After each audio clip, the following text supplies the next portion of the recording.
When we talk about scheduling our day with ACT, one of the things that we need to realize is that there are basically three types of activities that have been around with ACT, and now with ACT 2006 we also have some other types of activities. So first what we're going to do is look at the three main types of activities that we work with on a daily basis with ACT. And these are calls, meetings, and to-dos.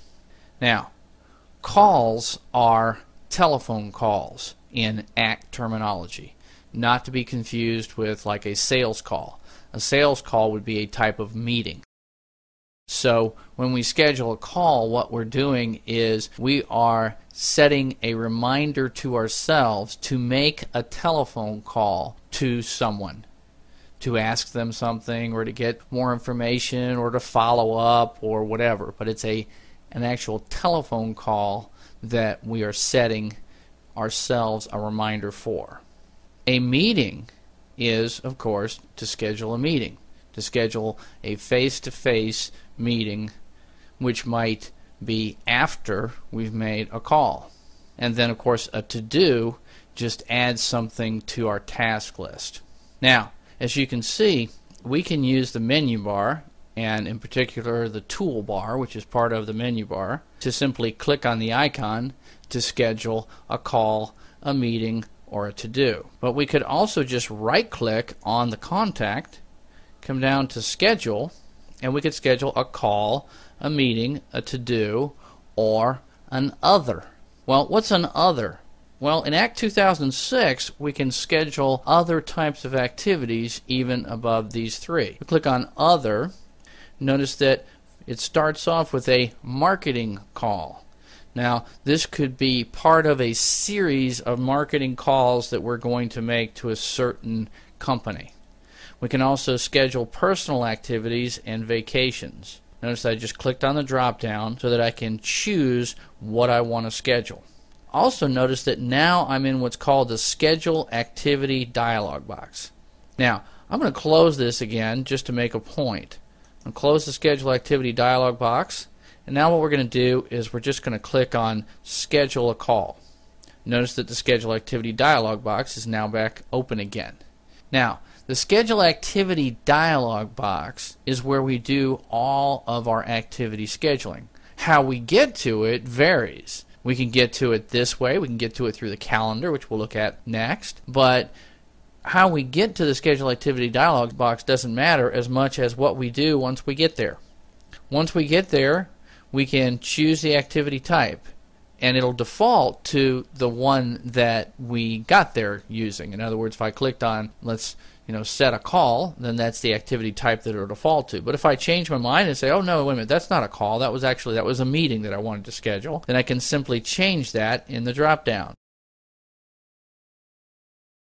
We can also set the start date and end date and the start time and end time. Now, the start date and end date and start time will be the time that you actually pressed to make the appointment. In other words, the time at which I clicked on the tool to set this meeting is by default when the meeting will be set for. So if I clicked on OK, what I did is I just set myself a meeting right now, which would be kind of ridiculous. So chances are you're going to want to change this. So we change it to the start date. Notice if I click on the drop down, it opens up a calendar. And from the calendar, I can stay on this month and simply click on one of the days on the month, or I can actually go to another month if it's further in advance. So we can set the date and time that we want this call to happen. In other words, in this case, this meeting to happen. So I've set a start date of 5/6 and an end date of 5/6, so it's all going to happen on the same day at this point. And then the start time, notice when I click on the start time, it actually opens up a calendar interface. Now this is going to help to put this into my calendar. And so wherever I want to put this, then I click on that calendar interface and it says, okay, then that's when it's going to be.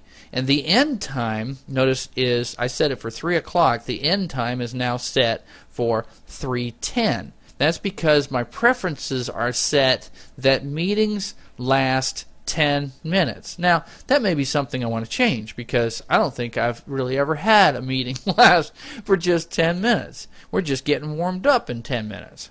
But if we wanted to change the end time without changing the preferences, then we just change the end time for this one, and maybe this meeting's going to last, I expect it to last an hour. So it'll put it on my schedule that way. Notice then that the duration changed to 1 hour as well. And notice this, if I change the duration, if I say, no, I think that meeting's actually going to be 2 hours, then it changes the end time. So we can do whichever one is most convenient for us. If we want to schedule this on the calendar so that it sort of takes up all the space on the calendar, makes a big banner, then we can use the banner. This would be done more when we use a recurring type of meeting where we're going to have the same thing happen over a period of days, and then we would use the banner to show that. So this is how we schedule a meeting, a call, a to-do, or any other type of activity. First, we have to get into the schedule dialog box. And you'll notice that when we get into the schedule dialog box, whatever contact that we were on initially, notice we were on Continental Energy, and the person that we were on was Herman Getter at Continental Energy. So that's the contact that we're on now. But we can change that, or we can add to it. And we'll take a look at that next.